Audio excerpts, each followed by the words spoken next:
And we are live. What's up, y'all? Welcome to the Richest Steve in Atlanta.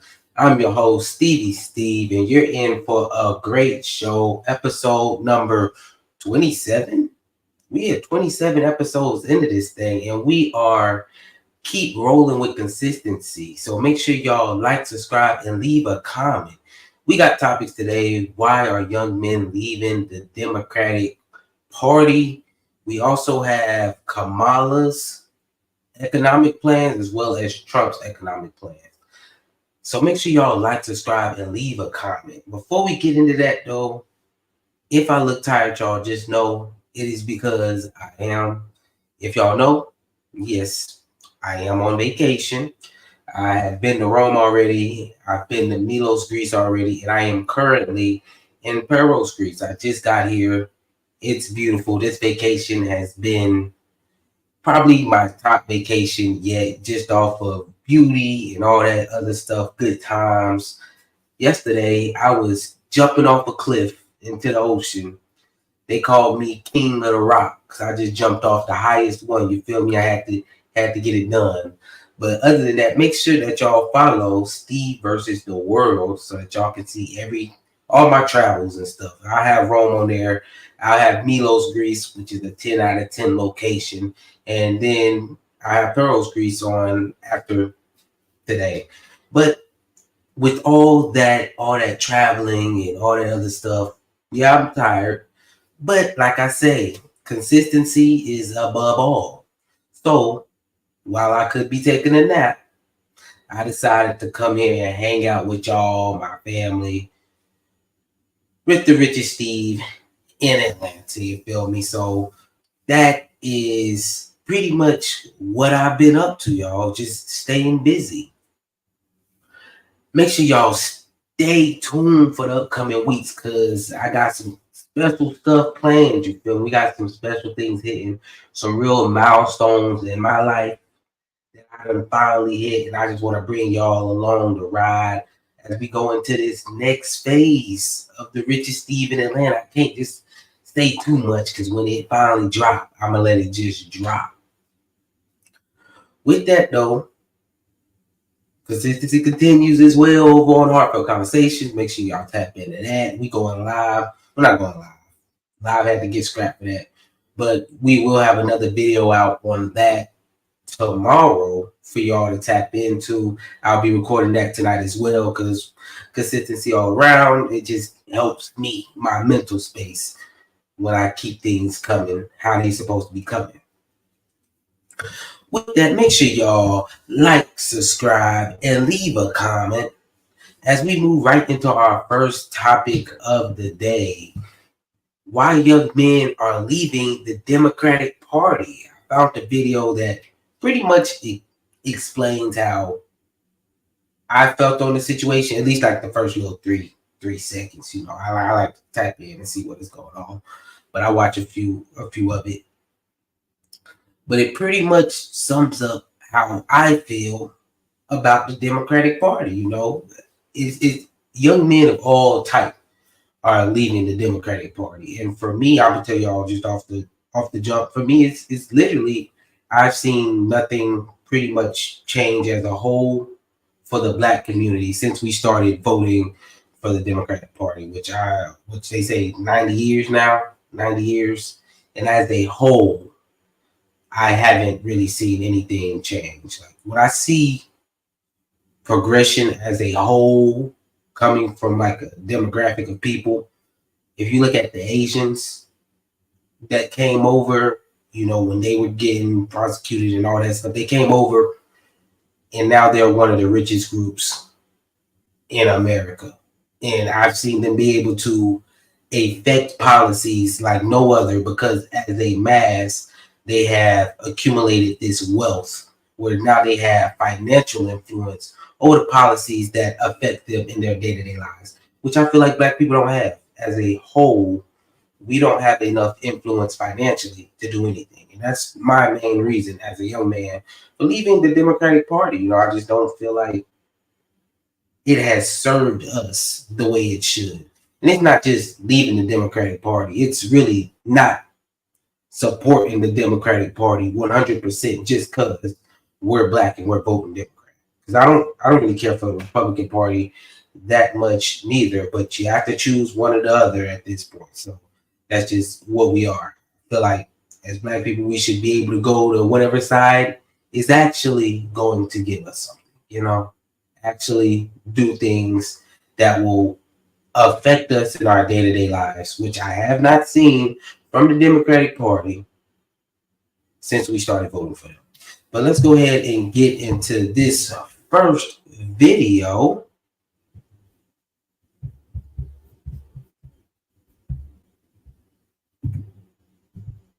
Why so many young men are leaving the Democrats? In 2008, 58% of young people leaned Democratic. 2012, 53%. And in the last two major election years, that percentage held steady at 55%. But in 2023, that number dipped below 50% for the first time since 2005. And you'll notice right here, they've started to lean more Republican. And that's partly because of one specific group: young men. Young men have increased their support of the Republican Party from 35% to 48%, a 13 percentage point increase in just 7 years. And this is a new trend. While 2020 exit polls show that young men backed Biden by 15 percentage points, a February 2024 Wall Street Journal poll found they favored Trump by 14 percentage points. And this loss of young male voters is a major issue for the Democratic Party going into November. The question now, can Kamala Harris bring some back? Here's what's driving young men to support Republicans and what it could mean for the presidential election to come. America great again. When we ask young voters, as y'all see the numbers. The numbers are showing that a majority of young men are leaving the Democratic Party. In this video, it goes into why. I just want my reasoning before the economic portion. 100% is why. And as you've seen, I did vote for Biden in his election. He won. I voted for Biden, and I didn't see anything come from it. I did see our economic positioning go down with inflation rising. The dollar's not going as far. My spending dollar isn't going as far as it was a couple years ago. So, yeah, just straight up. Voters, what issue is most important to you when you go to cast a vote? Among young men, it's the economy. Among young women, it's abortion. 17% of men say the economy is the most important issue, followed by democracy and immigration. Whereas for young women, the top issue is abortion, by a lot. Why is this happening? Well, we put the reasons into two different buckets. One is the life experiences that young men and young women are having. Those life experiences are diverging. Young men without a college degree have seen the greatest decline in labor force participation. Meanwhile, a record 87% of college-educated women are in the workforce. And today, women make up 60% of college graduates. This division that we're seeing between young men and young women, it goes beyond who they're going to vote for Congress or president. It goes to a range of policy issues. So then let's look at what the government is offering. The Biden administration has moved to forgive federally funded student loans. That affects young women more than young men. I thought that was going to affect me too. Obviously, it didn't. I don't know who was getting the federal student loans forgiven. Literally, I don't know who was it. I have a thesis. It was that ICDC college, get connected for free. Education connection type folks who got theirs, who got theirs forgiven, but me, mine didn't get forgiven. So, as they said though, men and women are voting for totally different reasons at this point. Men, 17% of men feel like the economy, and a way larger group of females are voting purely off of abortion. Everyone's inclined to how they feel. Women vote for how they feel, so men can vote how we feel.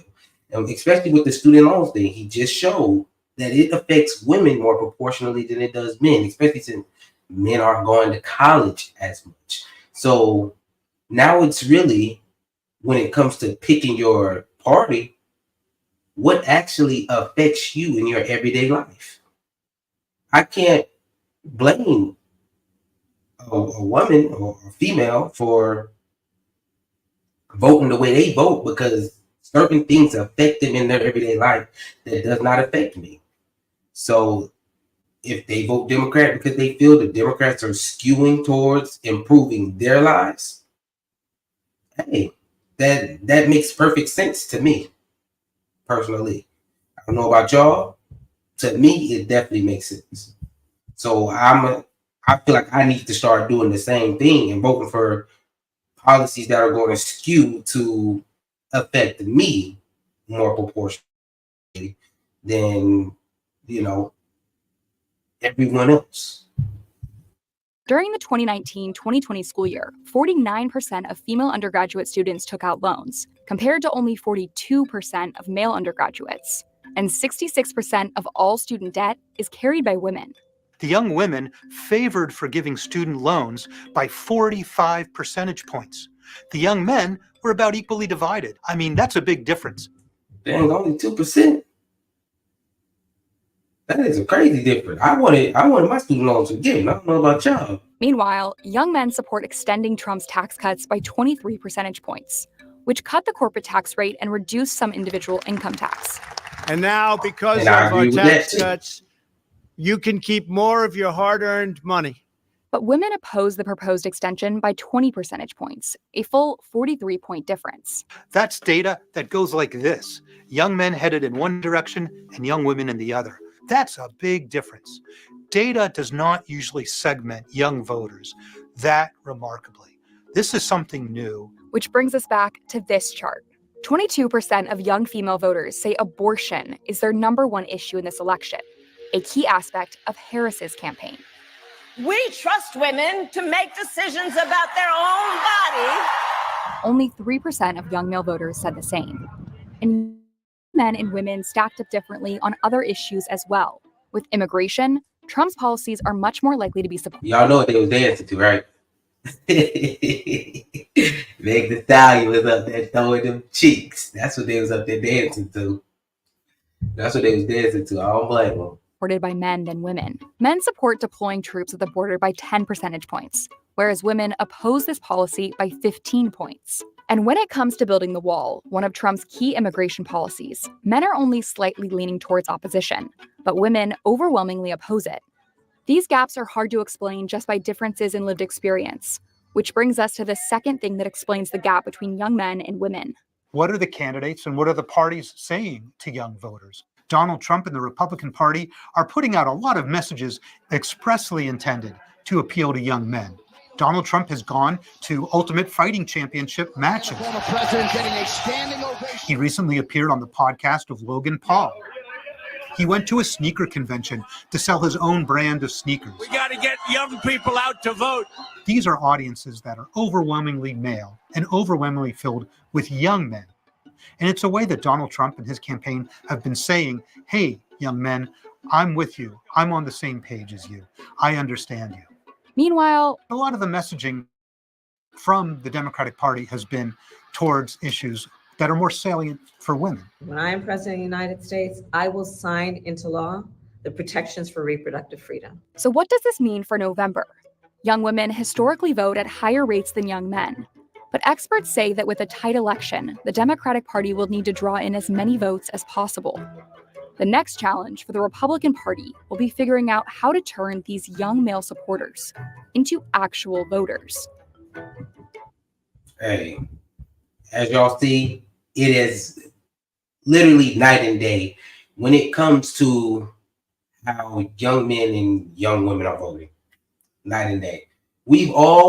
I think we're all finally starting to get away from voting because our parents tell us to vote. You know, they tell you to vote the way that they want to vote. But we're old enough now, the way we're all trying to now start figuring out our own path, our own ways, how we're going to do this, how we're going to do that, which has led us to actually look at politics and say, well, I understand how this side looks at things, but it does not affect me in my everyday life. And the things that I feel like are affecting me in my everyday life aren't being talked about at all or overshadowed. Like the examples given in this video itself is just, shows straight up. It shows straight up how things are just not, we're not voting for the same reasons. Which I don't feel any type of way about it. I'm voting because of economic things. That's how I feel like that's not even how I feel. That's what I'm going to vote on for now. I'm not gonna lie, I feel slighted, even with the student loans things. If you know me, I'm telling you, I was dancing up and down when Joe Biden said, I'm going to forgive student loans. I was jumping up and down, 10 feet down for Biden. I'm dancing. And go back and look at the videos. I'm dancing for Biden over the student loan forgiveness thing, which it did affect women more proportionally than men because they take out more student loans and they do all this. And of course, the Democrats also with the reproductive rights for women, that's a very high important topic to them. So that's what they're going to run on. For me, it's the economics. And like I said, Trump's tax cuts, I felt those. I'm not going to lie to you. I felt those. I was a working person. I was a working man. I actually had a job then. So I actually was able to see how those were going into my pocket. I'm not going to keep this too long because I am on vacation. So we going to go ahead and move on. So make sure y'all like, subscribe, and leave a comment. Like, subscribe, and leave a comment. We got some comments here from Valiant Thor. He said, when I watched the Republican convention, I heard God, patriotism, and hope. Last night at the DNC, I heard no policy, no agenda, no denouncing Hamas, just Trump bashing and hate. No tax on tips and no tax on Social Security. Hey, man, I rock with that. I'm not going to lie. I haven't been tapped into the DNC because I've been on vacation. But what I see is that it's like a party. All I see is them, having a good time. They're not really, I don't think they're talking about a lot. I just feel like they're definitely bashing Trump. I'm not getting a lot from it. I'm not gonna lie. I'm not getting a lot from it. From the clips I'm seeing, it is a lot of hoorah going on. They happy, they having a good time. Other than that, man, it's not a lot I can go from until I actually get off vacation and I have time to watch and hear what everybody was saying and what they was doing. The only thing I watched pretty much was Michelle and Barack Obama. That's literally all I seen from that. And also I seen when Georgia was announcing who they was voting for, they were turned up in there. That's all I'm getting from that stuff. Hey, man. Appreciate you, Valiant Thor, for the show, man. You in this thing. And with that, we are going to move right on into our next topic of the day, y'all. I've been saying this forever. Kamala don't got no policies. I've been saying forever, but she actually came out with some policies. And I said, hold on. Y'all know in my group chat, they was going in. So I was on the back end seeing, I was like, hold on, she got some policies now. Kamala actually got some policies. So I figured, this is the money portion. We might as well talk about Kamala's and Trump's economic policies. That way we can see what's going on. So let's go ahead and just get straight into it. Let's get straight into it.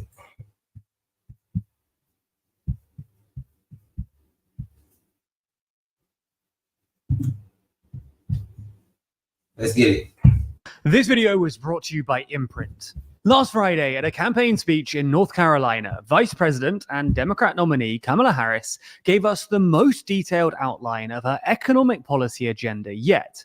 In the speech, Harris announced her intention to create a, quote, opportunity economy by building up the middle class, and advocated for, among other things, a sharp increase in house building, a ban on so-called price gouging, and generous tax benefits for families. So in this video, we're going to take a look at Harris's economic policies, why parts of the media don't like them, and why they'll probably go down well with voters. Before we start, if you haven't already, please consider subscribing and ringing the bell to stay in the loop and be notified when we release new videos. So let's get straight into it. As we see it, Harris articulated basically 4 big policies last week, which all tell us something about her economic policy platform more generally. The first of these was to do with medical costs, or more specifically, how to lower them. Here, all right, y'all. So I just want to go ahead and review some of these. Let me see. She had definitely a better. They had a better picture of it.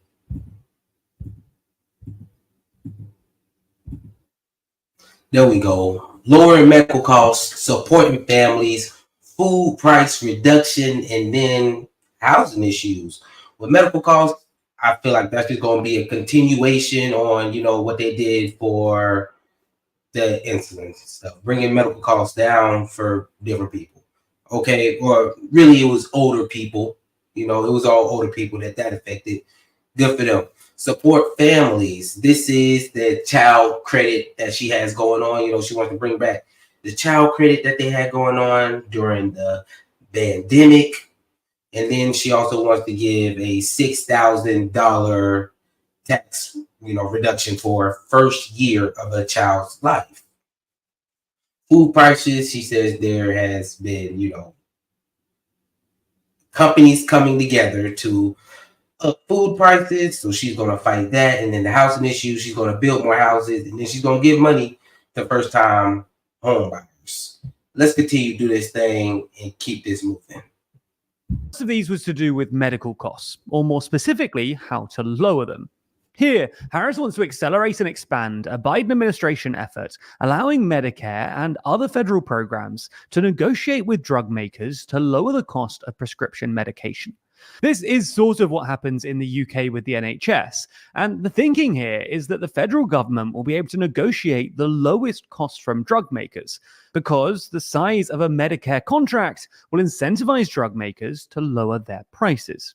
Harris hopes that these measures will cut the cost of some of the most expensive and most commonly used drugs by as much as 80% starting in 2026. Harris also said that she wants to cancel a further $7 billion of medical debt for up to 3 million Americans. Harris's second policy of... All right, y'all. When it comes to medical costs and lowering them, I do agree that prescription pills, the cost of them is ridiculous. Let's be real. There's no reason that you should be charging people this much to save their lives. At this point, it's cheaper to actually keep yourself from getting sick than to actually get sick and then heal yourself afterwards. I thought at this point, the government, it's not the government, private interest groups, they want you to be in decline. That way they can give you the medicine at a high price. That's how it is. Basically, a lot of the foods over processed, all that stuff is not good for you. Most people are going downhill. And then they just going to feed you the medicine at an over expensive price. Instead of, trying to cut a lot of these medical, why we can't do prevention in the beginning part of it? Like that's my thing. Where is the prevention efforts at all?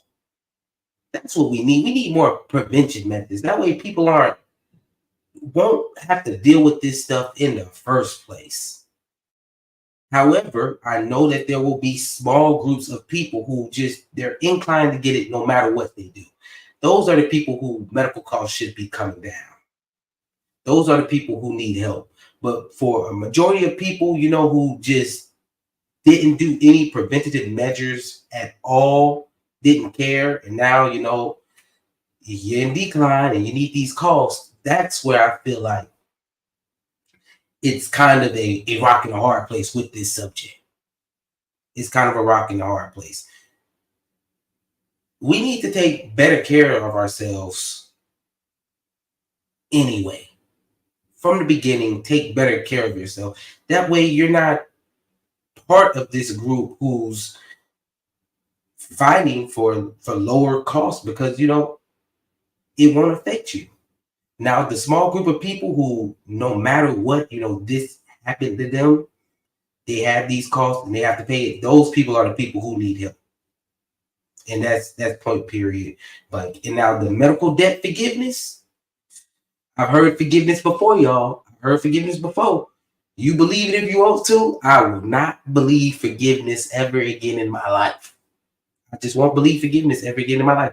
I've heard it before, and it did not happen for me. I will not, won't believe it ever again in my life. The biggest tell you to get financially responsible and start paying off your medical debt by yourself and don't depend on the government. Figure out a way to do it. Figure out a way to cut costs, save costs, because the government, I don't think they're going to save you. Like I said, I've heard the forgiveness thing before. I've heard it before. You believe it if you want to. I'm not going to believe the forgiveness portion. It's just not, or you know, let's say it'll be specialized groups that will get it. But as on a mass whole thing, I don't believe it. I don't believe it. Of note relates to support for families. Specifically, Harris wants to restore a COVID-era $3,600 per child tax credit and introduce a new $6,000 tax credit for the first year of a child's life. Now, these policies should go down well with the electorate, both because, well, who doesn't like tax credits, but also because there's a growing sense that having children is becoming too expensive in America. It also contrasts nicely with a policy proposed by J.D. Vance back in 2021 that's since resurfaced, where he advocates for higher taxes on childless people. Even though these policies are essentially two sides of the same coin, they're both tax incentives that encourage having children, and we should say that Vance has since come out in favor of a tax credit. The optics are obviously very different. Harris's third policy is support for families. She came out with $3,600 for every kid you have, and then $6,000 for a kid in their first year.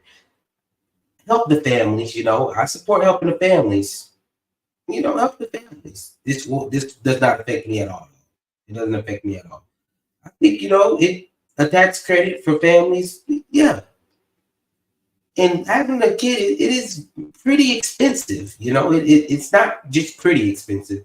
It is expensive in general. That's why I don't have a kid, and I don't want one for a couple of years. You feel me? Until I can actually afford one. But other than that, I'm cool with helping people who need the support and who have kids, put a little extra money in their pockets so it can go to better the kid's life. So I'm not going to hate on that too much. It doesn't affect me. So I don't have a immediate connection with this. I know it affects people around me. It does affect people around me. So for them, this would help them out a lot. I know having $3,600 extra dollars in anybody's pocket helps. So for the people around me, this definitely would help them. Is about food prices. Here, she's promising to send Congress proposed federal limits on price increases for food producers and grocers to combat what she describes as price gouging. This is perhaps a policy that's attracted the most attention in the media, and most of it's been negative. Outlets like the Washington Post have dismissed the policy as an ineffective gimmick, arguing that price controls don't actually bring down prices, but just lead to shortages. Now, we're not going to get into this in too much detail here, but there are basically two relevant questions. First, have corporations used rising inflation expectations to increase prices disproportionately? And second, do price controls work to prevent this? With regard to the first question, there is some evidence, much of it compiled by an economist called Isabella Weber, that at least the large corporations have used the general uptick in inflation to justify price rises, even for goods that aren't directly affected by inflation. However, when it comes to the second question, it's also true that price controls have been tried at a state level in numerous American states, but have generally been pretty ineffective and have often resulted in shortages. This isn't to say that price controls can't work per se, but they're difficult to effect in practice. Anyway, Harris's forced All right, policy. we got food prices, the price gouging that she's been saying that food companies have been placed on Americans. Y'all, I worked at Walmart during the pandemic. I seen how the supply chain of Walmart 1,000%. I'm talking about we were getting things in every day, but it wasn't enough to feed everyone who was coming around to go to this Walmart. It was like the biggest Walmart around. So our shelves were empty for weeks just because the supply chain couldn't keep up with it. So yeah, I mean, if you know economics, you know supply and demand means if there's high supply for something if there's low supply of something with high demand of it, the price goes up. That is what it is. But after the pandemic, I don't think the supply chain has honestly gotten too much better. Even in the industry I'm in, because now I'm in warehousing, we can't get things for sometimes weeks to months out. So the supply chain in my scope of things hasn't gotten much better. So I don't know how prices would come down from this unless food makers take a hit from this. I know at Walmart, they don't make any money from the grocery part anyway. They make all their money on all the other stuff y'all get, all the deodorants, all the toys, the lawn care stuff that y'all get, the tech stuff that y'all buy. That's where they will actually make their money. The grocery part, that's a losing asset for them. So it wouldn't be Walmart that she would have to go through, which means that it wouldn't be Kroger, it wouldn't be none of those people. It would strictly be, I feel like, P&G, Procter & Gamble is who you got to go to. The people who are actually making food. That's who you have to go to. This one, as they say, it may lead to more shortages than anything. Because I feel like if you told me I couldn't have my food at a certain price, I'd just stop making it too, especially if I'm not making no money. So that just is what it is. Let's get to her last economic policy. Policy has to do with housing. While Harris has proposed some demand-side remedies to America's housing crisis, including up to $25,000 in direct support and a $10,000 tax credit for first-time buyers, most of her political attention here is focused on supply-side measures aimed at increasing house building. These include a new tax credit for builders of homes sold to first-time buyers, the repurposing of some federal land for affordable housing, and a wider deregulation of the housing market to make it easier for developers to build. So, those are Harris's 4 specific policies. Hey, hold on. That last one I might can get with. What they said, she trying to build more homes. I get into that phase now, y'all, where I might need to start looking for a home. You feel me?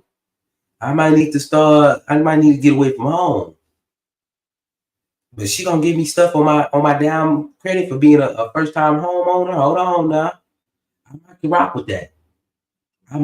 with that. Y'all know I have trust issues now though. I do have trust issues. I've been damaged at this point because I have trust issues when someone tells me that they're gonna give me money. You feel me? Just give me money straight like in a lump sum. Just give me money.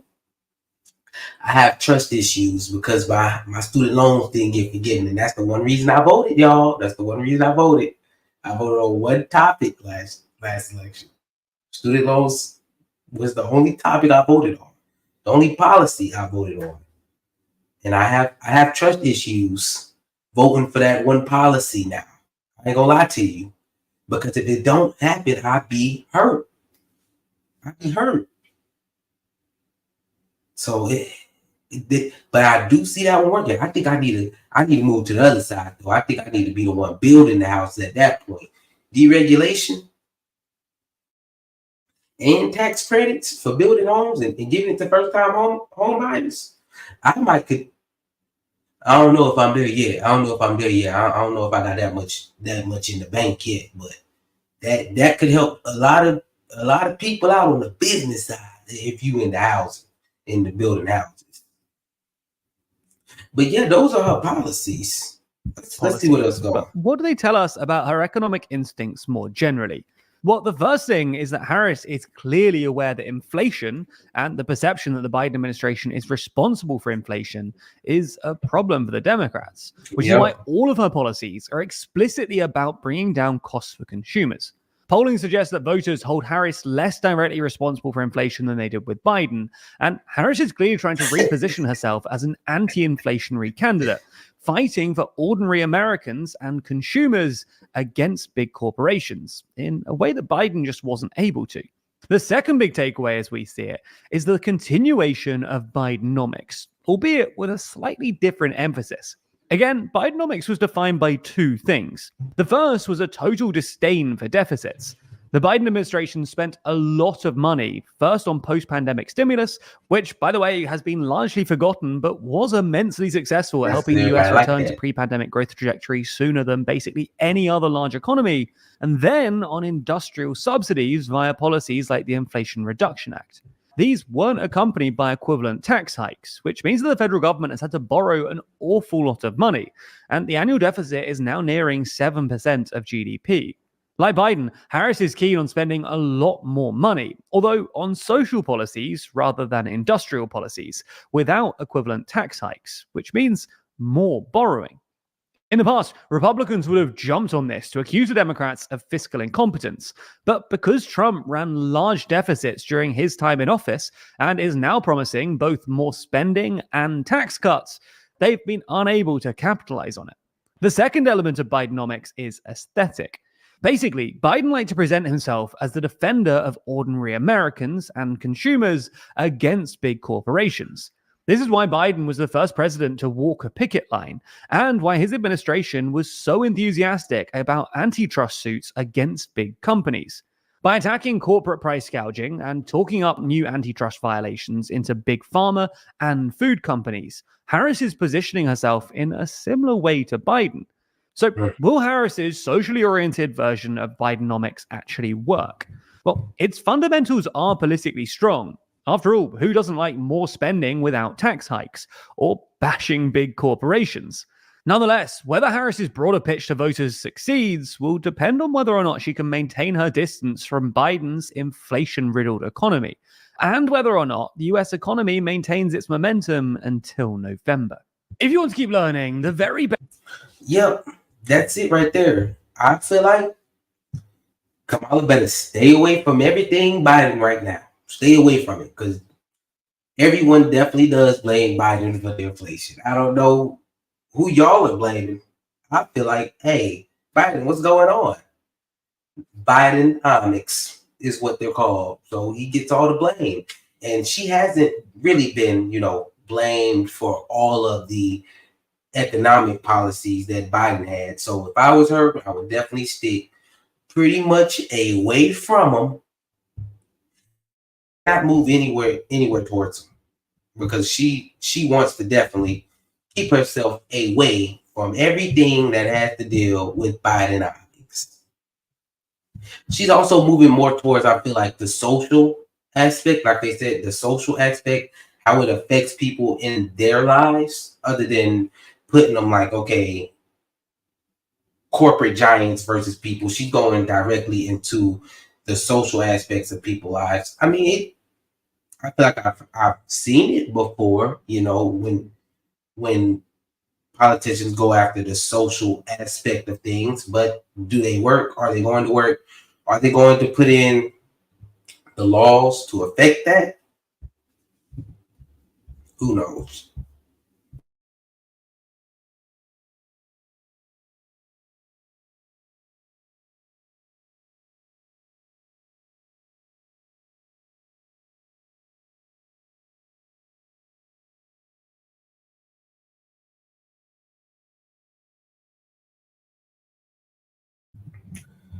Sorry, y'all, I just needed some water, boy.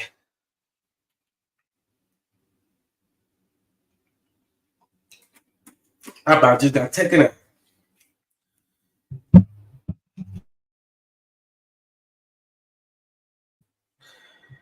All right, well, at least we was at the end of that. For sure, at least we was at the end of that, because I just about to take it out right there. I'm about to take it out right there.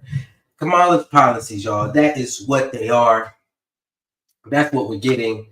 I feel like they will affect a lot more people than they will affect me personally, especially when it comes to lowering medical costs, that is on prescription drugs and getting rid of debt, medical debt for people, as well as the child care stuff that she's doing, you know, giving $3,600 to people, to families with kids for each kid, and then $6,000 for the first year of their lives. Then food gouging, that she's going after corporate companies for that. And then she's ending it with the housing issues, which the housing issues, probably the biggest thing that I will be looking into, because I feel like that's where I'm going, and that's the position that I care about, that she said. That I think that's the most important, the most exciting thing that I feel like will affect me. So with that, make sure y'all like, subscribe, and leave a comment. You know, let me know what y'all feel about it. Okay, y'all, we got a big win in the chat. What's up, Big Win? It's my fellow brethren right here. We are here, Big Win, for another episode, man. Big Win for another episode. But make sure y'all like, subscribe, and leave a comment as we go ahead and move right into our last and final topic of the day.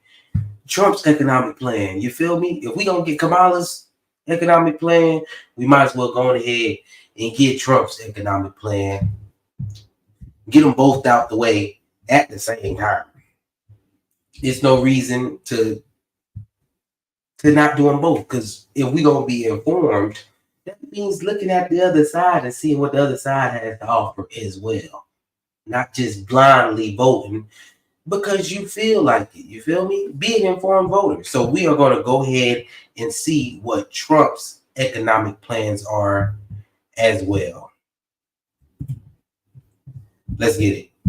This video was brought to you by Brilliant. Over the past few weeks, a Trump victory in November has started to look increasingly likely. Anxious Democrats have been unable to convince Biden to step down. And while we haven't seen any polls yet, most people think that the failed assassination attempt against Trump and his reaction to it will help him Conspiracy politically, which theory. is why the betting markets implied odds of a Trump victory spiked in the immediate aftermath of the shooting. Now, a lot of the international media's attention has understandably been focused on Trump's controversial foreign policy, which seemingly includes ditching both NATO and Taiwan. But less focus has been paid to his economic agenda, which, if it were actually implemented, would be just as consequential. So in this video, we thought we'd take a look at Trump's, let's say, unorthodox economic policies and how they could transform the global economy. Before we start, if you haven't already, please consider subscribing and ringing the bell to stay in the loop and be notified when we release new videos. So, the first thing to say is that Trump has said a lot of different and often contradictory things about economic policy over the past few months. So, coming up with a well-defined list of precise policies is sort of impossible. Nonetheless, there are apparently 4 themes that Trump and his advisors keep coming back to, and they are more tariffs, less taxes, a weaker dollar, and a less independent central bank. All right, y'all, let's take a look at him. More tariffs. He's trying to tax the mess out of imported goods. Let's be real. All that made in China, tax them. I agree with that. Tax them. That made in China, tax them. Especially if it's less taxes for me. Hey, imported goods, man. Everywhere else we get taxed. If they were to buy American goods, they would be getting taxed out the hoo-ha everywhere else in the world. So why only in America do we feel like we can't tax people? Then we have less taxes. That's for the people. You feel me? Less taxes for us. I'm all for that. I'm all for that. That's cool. The weaker dollar, I don't too much understand. I'll have to look more into that. And then the less independent central bank. Basically, y'all, the bank is over here. The government is over here. Trump wants the government to have more control over the bank. He just doesn't want it to be its own independent central bank, basically. But let's go ahead and get right into this thing. Let's start with number one, though, more tariffs. Now, Trump was obviously pretty keen on tariffs in his first term because he thinks they help to protect American manufacturers and reduce America's bilateral trade deficits. However, the tariffs that Trump is proposing this time round would be completely unprecedented. Most notably, Trump has proposed a flat tariff on all Chinese imports. The precise rate for this tariff is unclear. The Washington Post originally reported that it was going to be 60%, but Trump has denied it twice. Once in a Bloomberg interview when he said he was only considering a 50% tax, and once on Fox News where he said, quote, "No, I would say maybe it's going to be more than 60%. Anyway, whatever the precise number, this would force perhaps the most dramatic rebalancing of international trade flows in modern history. Trump has also said that he wants to expand Biden's new tariffs on Chinese imports related to the energy transition. For instance, he wants to double the current tariff rate on Chinese EVs from 100% to 200%. On top of that, Trump has also endorsed a 10% tariff on literally all imports, including from countries we might consider to be American allies, like the EU. On top of this, Trump really isn't a fan of the EU. In that same Bloomberg interview, for instance, he claimed that, quote, "We love Scotland and Germany, but once you get past that, the EU treat us violently. And the European Union, nobody thinks like this. It's like China." Anyway, next up on his list is tax. All right, more tariffs. I seen something the other day when it came to the EV whole thing. So China, right? If American wants to do business in China, you basically have to partner with a Chinese company, which means they get all your knowledge, all your technology, and then once they have it, they boot you up out of there and they have it for themselves. So now they don't need you anymore. And now, because of, China, steel cheap, labor cheap, it's just the way they're set up. It's the way they're set up. That's that communist stuff they got going on over there. They make everything real cheap. So with those EV cars, what is it, BU? They're able to make them extremely cheap. And if they were to bring those cheap cars over here to America and be able to sell them at the price that they want to, Tesla wouldn't be around anymore, because the price of Tesla and the price of BYU is like this, night and day. So that is just one example. That's just a small example of it, where China has gypped America all the way. We depended on China too much, honestly, if you ask me. We depended. I remember seeing a whole bunch of things said made in China when I was growing up. And I was so confused. I ain't gonna lie, I was so confused. Like, why is all that stuff in China? What's going on? But the more terrorist things for people around the world, that's cool. That's cool to me. America has constantly been the bank for everything. And I'm tired of us being the bank for everything. Why do we have to put up the money for everything? So if y'all want to do stuff and work with America, you need to be taxed. It needs to be a tariff placed on you. That's how I feel. Let's continue. Taxes. Like many Republicans, he thinks that low taxes stimulate economic growth, and because, they made him popular last time round. When it comes to specific policies, Trump has said that he wants to extend the 2017 Tax Cuts and Jobs Act, which is due to expire at the end of 2025, and has floated reducing the corporation tax rate to either 20 or 15%, having already cut it from 35% to 21% in 2017, where it's stayed ever since. In fact, in a meeting with congressional Republicans in mid-June, Trump even suggested combining his love for tariffs with his apathy towards taxes by scrapping income tax entirely and essentially replacing it with super high tariffs. Here, Trump has apparently been inspired by William McKinley, the president from 1897 to 1901, whom Trump references frequently in interviews. On Trump's reading of history, the 1897 Dingley Act, which raised the average duty of imports to above 50%, allowed McKinley to avoid implementing an income tax, which had been floated by free trade Democrats in the mid-1890s as a way to make up the potential decrease in tariff revenues. Leaving aside the question as to whether Trump's reading of history is actually accurate here, today it would almost definitely be impossible to do. In 2023, the total value of all American imports was about $3 trillion, while the total value of all income taxes was about $2 trillion. This means that Trump would need at least a 67% average tariff on all imports in order to replace income tax. But even this wouldn't work, because as the tariff rate rises, the value and quantity of imports would fall. The third policy that Trump seems to be pursuing: less taxes, y'all. I think this is crazy. Hey, if he get rid of the income taxes, I would. Hey, I'm about to be the richest Steve in Atlanta for real, for real. But no, I don't see it. If he lowers income taxes, great for us all. But I just don't see all of our income tax getting taken away. It's no way. We're running at a deficit right now. So it would be a lot of jobs, government jobs lost. Let's get that real. A lot of government jobs lost. So those IRS people that they just hired, in the Biden administration, a lot of them gonna have to go. That might be good for the scammers. That'll be good for all them scammers out there. But less taxes, let's be real. The people who are going to get less taxes, yes, the middle class, like all the tax brackets, they will probably go down. He's done it before. All the tax brackets will go down a little bit. But the people who are really going to be getting a lot of those tax cuts are businesses.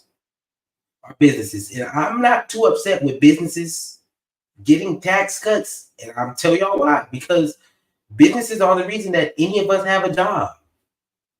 Businesses create the jobs and they create the economy. So if you reward them for that, I just can't be too upset for it. Now, there needs to be some regulation. Yes, there needs to be some regulation. And you just can't let them wild out and do whatever they want to.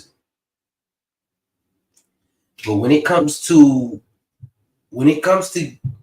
less taxes, if we're all paying less, then it's a plus in my book. It's a plus in my book. Other than that, the middle class is just going to have to accept paying more taxes. Either we want less taxes or we want more taxes. It just is what it is. We're going to have to copy the European system that they have put in place to afford a lot of the things that they have and a lot of the agendas that want to be pushed.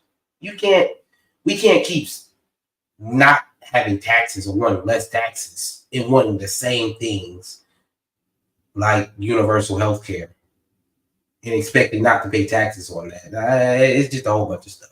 But less taxes, always a mark in my book. That's why I'm trying personally. My next steps will be definitely getting a business in my pocket.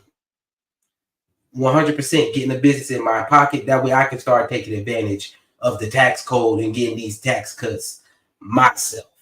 Let's just be real. Let's keep it running. Doing is a weaker dollar. For context, the US dollar is the world's reserve currency, which creates a lot of demand for dollars, which means that the dollar is stronger or more valuable than it would otherwise be. Until relatively recently, most politicians apparently agreed that this was a good thing for the US because it allows Americans to import more stuff and the American government to borrow more money. However, some commentators, especially Trumpist Republicans, have recently started arguing that a strong dollar makes American producers and exporters less competitive, thereby contributing to America's deindustrialization. Trump's allies, including newly appointed VP nominee J.D. Vance and longtime economic advisor Robert Lighthizer, have therefore started advocating for devaluation. How this would actually work in practice is unclear, given that the dollar is a freely traded reserve currency, which essentially rules out the usual means of devaluation, like capital controls or a managed exchange rate. Lighthizer has previously suggested striking a grand bargain with foreign governments, similar to the 1985 Plaza Accords. But the Plaza Accords was A, agreed with American allies in Japan and Europe, and B, only fleetingly effective, if at all. The only other obvious way to devalue it would be to dramatically lower interest rates. But as things stand, that's up to the Federal Reserve. And that takes us onto the last policy on the list, a less independent central bank. For context, America's central bank, the Federal Reserve, is operationally independent, which means the government can't tell it what to do. Today, most central banks are independent because most people think that politicians have a pro-inflationary bias. In other words, because rate hikes are unpopular, if you let politicians control monetary policy, they'll generally keep rates too low, which means more inflation. Anyway, in April, the Wall Street Journal reported that some of Trump's advisors want to give Trump direct influence over monetary policy, either by giving Trump a sort of special seat on the Fed's rate-setting committee, or just by ousting the current Fed chair, Jerome Powell, and replacing him with someone more pliant. Powell was appointed by Trump in 2017, but Trump regularly expressed frustration at Powell's unwillingness to cut rates during his term, and even floated demoting Powell in the first days of the pandemic, although it's not actually clear that the president has the authority to do this. When pressed on it in the Bloomberg interview we mentioned earlier, Trump promised not to oust Powell before the end of his term. But it's very easy to imagine Trump taking at least a more confrontational attitude towards the Fed, especially if they respond to his other policies like tariffs and a weaker dollar, both of which are likely to increase inflation with steep rate hikes. It's interesting that even as... All right, so we know that with that less independent central banks, Trump just wants to have a little bit more control of how the money is flowing throughout the United States. I personally think giving the government access to these things, that's not too good. It's a reason that they are separate all over the world, because politicians are, let's be real, it's going to be too low and inflation is going to be out the woo-wah. So I don't too much support that, especially knowing how, anyway, the central bank whole thing, if y'all actually look up some videos on the creation of that, all that stuff is shrouded in a whole bunch of controversy anyway. So we definitely don't need to give it to Trump. Let's be real. If we give that power over to Trump, yeah, the money's going down. It's going downhill. So I say X no to that. Let's go and finish this video dollar, both of which are likely to increase inflation with steep rate hikes. Actually, that is the end of the video. So that was Trump's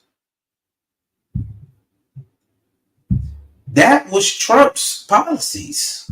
We have more tariffs, which I feel like, that's 100%. I rock with that. Less money on taxes for us. You feel me? And plus, it's another revenue source for the government to tap into. We need more money at this point, y'all. Every single year, we're running out of deficit. The American government just needs more and more money to run. So they have to find someone to tax. And if you don't want it to be you better let it be somebody else, as in another country who's trying to do business in America. Less taxes for me and you. That's what I'm saying. Less taxes for me and you. And then the rest of his policies, we're just going to let those rock.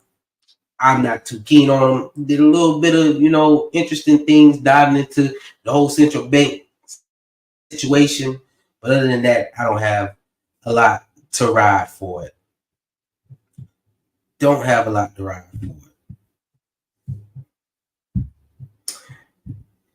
Man, that is Trump's economics plan. So make sure y'all like, subscribe, and leave a comment. We got some folks right on in the comments right now. We got Brandon saying we need the USA first. USA.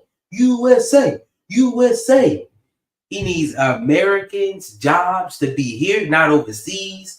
I need more Americans that put America first. Oh, he going in. Hold on. And he said they definitely need to be taxed 100%. Hey, I agree with the terrorist part, man. I agree with the terrorist part. Let me say that. I agree that the terrorists, we need to be taxing them so they're not taxing us. Need to be taxing them so they're not taxing us. My man said he 100% supports Trump's agenda on tariffs. 100% supports it. So, hey, man, USA first. I'll say USA first. I appreciate you for being in there, Brandon. I appreciate y'all.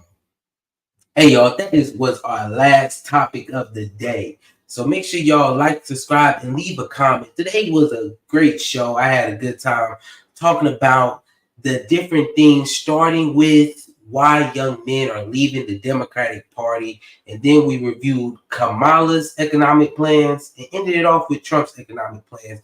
I hope y'all learned a little something new, got some more things that you can dive into to learn a little bit more in this area and that area, because that's what we're all doing. I'm at the point now where I'm learning. You're at the point now where you're learning. So let's just learn together. You feel me? Learn together. And with that, I want to say thank y'all for watching. I appreciate y'all for tuning in. Peace, love, and riches. I'm out. Yes, sir.